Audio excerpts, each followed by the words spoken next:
Est-ce que vous voulez savoir les 8 astuces pour trouver un bien immobilier rentable? Je vous donne tous mes conseils dans cette vidéo, c'est parti. Michael Zonta, je suis le cofondateur de la société investissementlocatif.com. On accompagne avec mon associé et mon équipe, c'est plus d'une centaine de personnes, on vous accompagne dans des opérations très rentables. Alors si ce n'est pas encore fait, je vous invite à cliquer sur le bouton rouge s'abonner et la petite cloche à côté notification. Ça va vous permettre de recevoir en temps réel l'entièreté de mes conseils si vous aussi vous voulez faire des bonnes affaires en immobilier. Aujourd'hui, je voudrais vraiment vous donner mes conseils parce que c'est récurrent quand je discute avec des investisseurs. Les 8 astuces, alors il y en a bien sûr des milliers, mais je vais vous donner les 8 à mes yeux qui vous permettent demain vraiment de faire une bonne affaire dans l'immobilier. Alors on va tout de suite voir la première. Alors l'astuce numéro 1, c'est se créer un réseau immobilier. Ça fait 10 ans bientôt que je travaille dans le monde de l'immobilier et quand j'ai débuté, que je cherchais des bonnes affaires, peut-être comme toi derrière l'écran, tout simplement je n'en trouvais pas parce que je n'avais pas de réseau. Alors le réseau, ça se construit petit à petit. Ce n'est pas du jour au lendemain, boum, on a du réseau. Il va falloir aussi le créer, travailler pour le développer. Travailler pour le développer, ça veut dire aller voir là où les agences immobilières qui sont peut-être en bas de chez toi ou dans le périmètre dans lequel tu veux effectuer ton investissement immobilier. Je conseille toujours d'investir plutôt proche de chez soi. Donc, ce sera plutôt plus facile ici pour créer le réseau. L'idée, c'est d'aller voir déjà les 2, 3, 4, 5 professionnels de l'immobilier qui sont très près de la zone où tu veux investir et peut-être en bas de chez toi et leur dire que tu veux investir dans le locatif, tu veux faire une bonne affaire. La contrepartie, parce que j'ai envie de te dire tout le monde veut faire une bonne affaire dans l'immobilier, la contrepartie, il va falloir que tu leur dises je suis prêt à me positionner rapidement, j'ai un financement qui est vérifié, je sais exactement ce que je recherche en termes de budget. Donc, tu vas pouvoir vraiment définir le scope de ce que tu recherches, ce qui fait que ça va être qualitatif et quand ils vont t'appeler, ils savent que tu vas pouvoir te porter acquéreur très rapidement. Il ne faut pas hésiter à les relancer plusieurs fois. Alors, il ne faut pas non plus que tu les harcèles parce qu'effectivement, ça va être contre-productif.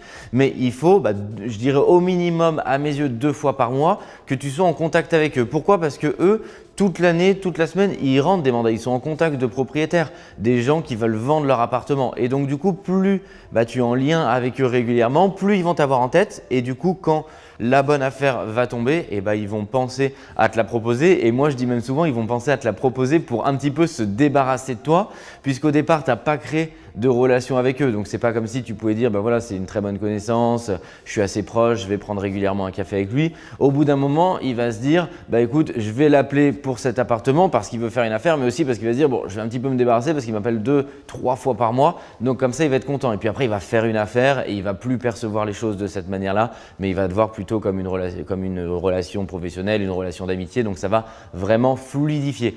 Donc, le conseil que je peux te donner déjà sur le réseau, il faut que tu sois en contact avec celles et ceux qui sont dans ce monde de l'immobilier, qui sont susceptibles de t'apporter une très bonne affaire.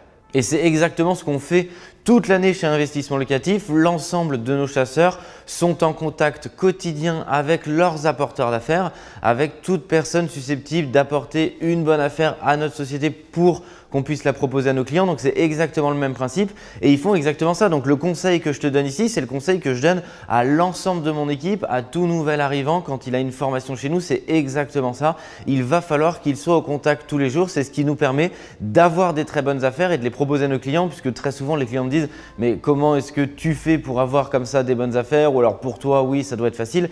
C'est juste un contact quotidien qu'on entretient avec les apporteurs d'affaires pour qu'ils nous donnent des très bonnes affaires immobilières rentables. Ça, c'était pour le premier conseil. Et je t'invite à rester jusqu'à la fin pour écouter le 8e conseil parce que le dernier conseil, c'est vraiment une astuce qui va tout changer pour dénicher des biens immobiliers rentables et tu dois absolument le connaître si tu veux toi aussi faire une bonne affaire. La seconde astuce qui est primordiale, c'est savoir compter, savoir repérer des biens rentables. Si tu ne sais pas spécialement ce que tu recherches, si tu ne sais pas spécialement compter combien ça va te rapporter, combien est-ce que tu vas devoir investir au départ dans l'opération et quel va être le run de l'opération. Ce qu'on appelle le run de l'opération, c'est les coûts fixes liés à cette opération. Comment est-ce que tu peux savoir si c'est une bonne opportunité? Donc, ce qui est très important, c'est de savoir compter, savoir budgétiser une opération immobilière. Donc, c'est d'arriver à très bien budgétiser tes frais de notaire pour savoir combien vont te coûter les frais de notaire. Mon conseil, c'est potentiellement de les budgétiser légèrement à la hausse parce que comme ça te permet d'avoir plutôt une bonne nouvelle et c'est un petit peu moins qu'une mauvaise nouvelle, c'est un petit peu plus. Il y a un site qui te permet de calculer au plus proche le montant des frais de notaire. Ensuite, il va falloir vraiment arriver à maîtriser l'ensemble de la chaîne. S'il y a des travaux, tu ne peux pas dire il y a 5 000 € de travaux, je ne sais pas trop et puis on verra et ensuite c'est un devis à 10 000. Donc même principe, il faut arriver à connaître le monde des travaux pour pouvoir budgétiser en amont, aller lors de la visite avec un artisan pour qu'il puisse budgétiser les travaux. Alors souvent, j'entends des investisseurs qui me disent « mais moi j'ai peur, j'ai pas envie de déranger l'artisan parce qu'après je ne sais pas si je vais l'acheter ou pas ». Bon, l'artisan, ce qu'il faut savoir, c'est que s'il vient, c'est parce que derrière, il y a un contrat à récupérer. Donc, il ne vient pas non plus gratuitement comme ça. Si tu l'appelles, c'est que derrière, tu vas lui confier le projet. Donc, n'hésite jamais à appeler un artisan pour qu'il vienne avec toi sur une visite. Bien sûr, si tu sais vraiment qu'il y a de grandes chances que tu fasses une offre et que ça t'intéresse, mais ça va te permettre de pouvoir budgétiser l'opération. Sinon, si demain l'addition est beaucoup plus salée, ça peut faire plonger complètement ta rentabilité. Et ensuite, c'est important d'arriver à calculer le run de l'opération. Alors, le run, c'est quoi? C'est si tu veux faire gérer ton bien, prendre en compte le montant des honoraires de gestion parce que ce qui est important, c'est de savoir combien est-ce qui va te rester sur ton compte pour ensuite pouvoir bien entendu rembourser ton prêt au minimum une opération blanche et voir quel est le montant du cash flow que tu vas pouvoir dégager. Ça va te permettre de déterminer est-ce que je dois, est-ce que je peux mettre de l'apport, est-ce que je dois en fonction de ce que j'ai vu avec la banque puisque du coup si je mets un peu d'apport ça va venir diminuer le montant emprunté et donc tout simplement augmenter mon cash flow. Donc c'est très important de pouvoir maîtriser comme ça l'ensemble des coûts de l'opération puisque c'est ce qui va te permettre de savoir si ce bien est rentable ou non. Si tu ne sais pas faire ce calcul, tu ne pourras jamais faire une bonne affaire parce que ça veut dire que tu te dédies complètement à la chance en disant je pense que c'est une bonne affaire, je me jette et puis on verra et c'est voué à l'échec. L'astuce numéro 3, c'est que tu dois t'intéresser aux motivations du vendeur. Pourquoi est-ce que je dis ça? Parce qu'on ne va pas du tout appréhender de la même façon si le vendeur est pressé de vendre, s'il n'est pas pressé de vendre. Il va falloir connaître vraiment à l'intérieur le pourquoi du vendeur. Et je te prends tout de suite cet exemple. Quand j'ai commencé à acheter dans l'immobilier, le premier bien que j'ai acheté, c'était d'ailleurs une division en 3 appartements. Eh bien, le vendeur, l'agent immobilier qui vendait pour le vendeur, faisait 1 heure de route pour venir me faire visiter cet appartement. Crois-moi, quand je l'ai eu au téléphone, il a d'abord bien vérifié que je serais au rendez-vous, que j'avais vérifié mon financement, pourquoi je voulais acheter ce bien. Il m'a posé énormément de questions parce qu'il n'avait pas du tout envie de venir faire du tourisme comme c'était très très loin. Et quand je lui ai posé cette question, je voulais savoir pourquoi les vendeurs vendent cet appartement. Il m'a dit que c'était tout simplement une succession, qu'il connaissait quelqu'un dans la famille proche du vendeur et donc il avait récupéré en mandat cet appartement qui était donc très loin de lui, sa zone de chalandise là où il exerce. C'est ce qui m'a permis d'avoir une très grosse négociation puisque j'ai fait plus de 30 000 € de négociation sur ce bien immobilier. Ça m'a permis de vraiment démarrer du très bon pied dans l'immobilier et d'avoir une très belle opportunité de faire un projet très rentable. Et donc, j'ai posé cette question, pourquoi est-ce que les vendeurs vendent? Donc, tu dois vraiment comprendre la motivation de ton vendeur. La motivation, il peut y en avoir beaucoup. Ça peut être un divorce, ils ont besoin de récupérer de l'argent rapidement, ils ont des problèmes d'argent, une mutation professionnelle, la succession, donc un décès comme je viens de l'expliquer, donc ils héritent. Et aussi, une question qui est très importante, c'est de comprendre depuis combien de temps ils détiennent ce bien. Pourquoi? Parce que imagine, on est dans une opération d'achat-revente où je détiens ce bien depuis pas très longtemps. Ça veut dire quoi? Ça veut dire que je vais avoir une dette à rembourser et que potentiellement, je vais forcément être plus près de mes sous. On sait très bien que si le vendeur qui vend a complètement remboursé son bien immobilier, on sait qu'il va être plus large sur la négociation parce qu'il ne va pas devoir rembourser à la banque une somme. Tout a été amorti, il est complètement propriétaire. Et en plus, on est dans un schéma où plus il détient le bien depuis longtemps, moins il a de dette, soit c'est tout remboursé. Et aussi, généralement, les prix de l'immobilier sont plus du tout les mêmes. Donc, ça va permettre, quand on est en face de ce type de vendeur, de maximiser la négociation puisque tout simplement, il va être un petit peu moins proche de ses sous. L'astuce numéro 4, c'est tu dois te consacrer réellement à l'immobilier. Je vois trop de gens, et c'est vraiment une des erreurs, qui de temps en temps font une recherche et ne savent pas spécifiquement ce qu'ils recherchent. Si tu veux avoir des résultats, si tu regardes cette vidéo, c'est que je pense que quelque part tu as aussi cette passion peut-être naissante ou que tu es un passionné d'immobilier. Tu dois vraiment y consacrer du temps à la fois pour développer ton réseau qui était l'astuce numéro 1 et à la fois pour tes recherches immobilières, faire des visites, discuter avec des gens qui sont au contact du métier immobilier, vérifier ton financement, rencontrer des courtiers, des banques. Il y a énormément d'interlocuteurs dans l'immobilier et tu dois vraiment y consacrer du temps si tu veux faire une bonne affaire. Il n'y aura rien sans rien. Tu dois donc bien évidemment te former. Les montants que tu vas investir sont conséquents et vont t'engager sur plusieurs années, sur 5, 10, 15, 20 ans. Donc c'est très important de partir du bon pied. Tu ne peux pas jouer comme ça avec l'argent. Tu dois te former, comprendre et ensuite investir dans quelque chose que tu maîtrises pour gagner de l'argent. L'astuce numéro 5, c'est créer de la valeur immobilière. Alors, qu'est-ce que ça veut dire? Il faut partir du postulat qu'une bonne affaire immobilière rentable, elle ne se trouve pas comme ça sans rien faire, elle se crée. Bien entendu, il faut rentrer sur un bien qui au départ est décoté, va te permettre de faire une très bonne affaire, mais ce n'est pas une fin en soi. Il va falloir ensuite mettre les mains dans le cambouis, il va falloir que tu te retrousses les manches pour arriver à restructurer une opération et à faire qu'une très bonne opération au départ, elle est décotée, elle est intéressante, mais ça va être un taudis, ça va être quelque chose qui est vétuste, qui va nécessiter de la création de valeur. Et parce que tu t'es formé, tu comprends l'immobilier, tu vas pouvoir créer de la rentabilité, créer de l'argent, créer de la valeur parce que tu vas restructurer cette opération. Restructurer, alors qu'est-ce que ça veut dire pour un peu te donner des conseils et rentrer un petit peu plus dans le détail? Ça va déjà se passer lors des plans. Ça peut être, tu achètes un appartement type T2, tu le transformes en une colocation. Tu achètes un appartement, tu le transformes en une division, en plusieurs appartements. Ça peut être restructurer un immeuble de rapport. Ça peut être acheter un plateau et le diviser en plusieurs appartements, un plateau complètement brut. Donc, il y a plein de manières dans l'immobilier de créer de la valeur, de créer et d'augmenter par plusieurs points de rentabilité une opération immobilière. Mais pour cela, il va vraiment falloir comprendre l'immobilier et créer cette valeur-là à l'intérieur du projet. Ça démarre dans les plans, comme je viens de te le dire, et ça se poursuit lors des travaux. Il va falloir t'entourer d'une équipe d'artisans performants puisqu'en refaisant complètement l'appartement, tu vas pouvoir créer beaucoup de valeur pour ton futur locataire ou ton futur acheteur si tu fais une opération d'achat-revente.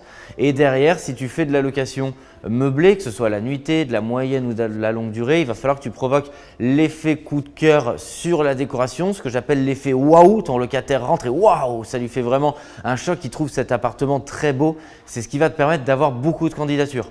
Alors ça, c'est ce qu'on fait tous les jours chez investissementlocatif.com puisque dans toutes les villes où on est présent, on a notre équipe d'architectes qui va restructurer pour nos clients l'entièreté de leur projet. On va suivre ton projet avec les artisans qu'on met sur ton projet. Elles vont s'occuper, ils et elles vont s'occuper du suivi de travaux. Et c'est exactement ce qu'on fait toute l'année pour créer un maximum de valeur, doper la rentabilité de nos clients.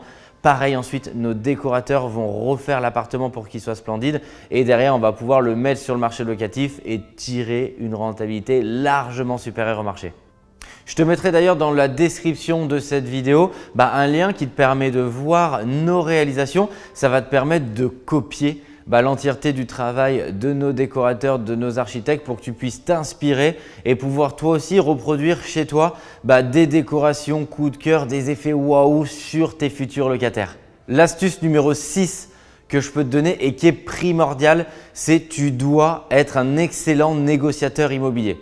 Alors, qu'est-ce que ça veut dire? Ça veut dire que je te prends un exemple très concret. Dans la vie de tous les jours, il y a des gens, ils vont négocier quelques euros, un achat sur le bon coin, un achat dans un magasin et ils ne vont pas négocier dès que c'est des gros montants, soit parce qu'ils vont avoir peur, soit parce qu'ils vont avoir peur de perdre le bien, soit tout simplement parce qu'ils ne sont pas suffisamment avisés, ils ne savent pas négocier sur des gros montants. Une des astuces que je te donne tout de suite, que tu peux reproduire lors de ton prochain achat immobilier et que tu pourras tout de suite mettre en exergue, il est très simple. Ne jamais faire une offre en premier à dire toi un prix en premier. Fais dire à l'agent immobilier, au vendeur, un prix. Imaginons le bien, l'immeuble est commercialisé à 200 000 euros. Toi, dans ta tête, tu as envie de négocier, mais tu ne sais pas si tu as envie de négocier à 195, 190, 180, plus bas 170. Et pousse le vendeur, pousse l'agent immobilier à te dire un prix. Pose-lui par exemple cette question, à quel prix vous jugez raisonnable de faire la transaction ? Quelle est selon vous la marge de négociation? Voilà deux exemples de questions que tu peux poser. Tu n'avances pas directement en indiquant un prix. Et cet exemple, très concrètement, et je reprends de mon premier achat immobilier, il m'a permis d'avoir une négociation de 30 000 euros. À l'époque, je connaissais bien moins l'immobilier qu'aujourd'hui et j'ai également posé cette question en disant, dans ma tête, c'était déjà une bonne affaire et pour être très franc, il n'y avait pas de négociation. Pour moi, j'étais prêt à l'acheter au prix. C'était une opération, je m'en souviens, qui était autour de 300 000 euros. Et du coup, je lui ai posé cette question. J'ai dit, mais à combien est-ce que vous pensez que je peux faire une offre? Et là, il m'a dit le montant qui était 30 000 euros en dessous du prix qui était affiché. Et moi, dans ma tête, c'était fou parce que j'étais prêt à l'acheter au prix et je me suis dit, mais en une seule question, en 10 secondes, je viens de gagner 30 000 euros. Donc, posez toujours cette question dans votre vie de manière générale, toujours quand vous voulez faire une négociation, faites dire au vendeur un prix parce que souvent, ce prix peut être plus bas que ce que vous étiez prêt à mettre au départ et donc ce serait une magnifique opportunité. L'astuce numéro 7, c'est que tu dois apporter des innovations immobilières.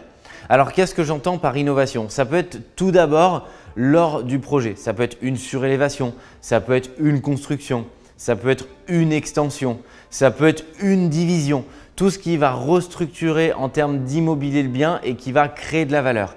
Mais l'innovation immobilière, elle peut être de partout. Tu peux très bien demain pouvoir proposer une visite en vidéo aux prospects locataires. Ça va permettre tout simplement de créer de la valeur, de permettre aux gens de moins se déplacer. Tu peux faire des photos professionnelles, des photos grand angle, des photos qui vont être lumineuses, qui vont bien mettre en valeur de façon supérieure ton bien que les autres annonces qui sont diffusées. Tu peux proposer une visite virtuelle des biens pour que les candidats locataires, si c'est un étudiant étranger, si la personne n'habite pas dans la ville, elle puisse se projeter et le visiter à distance. Donc, une grande partie de ces innovations immobilières, c'est ce qu'on met aussi à l'intérieur de notre société investissementlocatif.com parce que c'est ces petites choses qui vont permettre de faire la différence et qui vont te permettre demain de faire beaucoup plus de rentabilité, on appelle ça fluidifier l'expérience client. Et donc, ça va te permettre de démarquer de la concurrence des autres investisseurs sur le marché et de louer plus rapidement ton bien ou de créer des mètres carrés, tout ce qui va pouvoir créer beaucoup de valeur et donc beaucoup de rentabilité. Et enfin, l'astuce numéro 8, je vous le disais au début de cette vidéo, il faut que vous soyez un précurseur de l'immobilier. Alors, qu'est-ce que j'entends quand je dis précurseur de l'immobilier? L'immobilier, c'est une phase de très grand cycle, c'est cyclique. Et vous devez être en amont de ces cycles pour les devancer.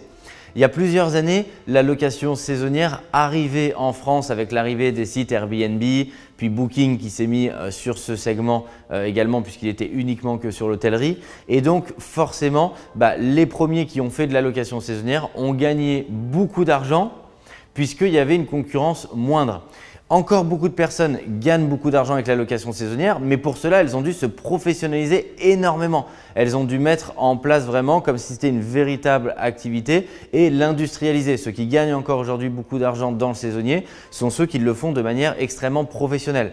On a vu des cycles arriver avec le coworking par exemple. Tous ceux qui ont fait du coworking il y a 5 ou 10 ans, quand ça venait d'arriver, forcément ont plus facilement loué qu'aujourd'hui où il y a une concurrence phénoménale avec des très grands acteurs américains comme WeWork qui viennent concurrencer ce marché-là.